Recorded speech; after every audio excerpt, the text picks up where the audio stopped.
ఆయన దేవుణ్ణి దర్శించుకోవచ్చు. దేవుడి మీద నమ్మకం ఉందా లేదా అనేది ఇంపార్టెంట్. నమ్మకం ఉందని డిక్లరేషన్ నాకు కాదు, సాంప్రదాయ ప్రకారం ఎండోమెంట్కి ఇమ్మంటున్నా, ట్రస్టీకి ఇమ్మంటున్నాం.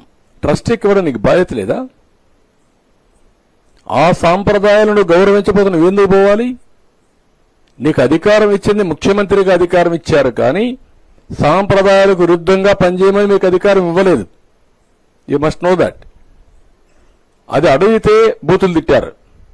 ఇంకా ఏ ఎక్స్టెంట్కి పోయారంటే, ఏంటయా హనుమాన్కి చేయి నరికేస్తే ఏమైంది? బొమ్మే కదా. బొమ్మ అండి హనుమాన్, వెంకటేశ్వర బొమ్మ అండి. రాముల వారి తల తీసేస్తే ఏముంది? ఇంకో విగ్రహం పెట్టుకోవచ్చు కదా. ఎందుకు వీళ్ళంతా వారు చేస్తున్నారంటే మీకు అంతా ఇదండి. ఏ టెంపుల్ అయినా మనోభావాలు లేవండి. రథాలు పోతే, ఆ కొండ సింహాలు పోతే ఏముంది ఇంకోటి చేయించుకో.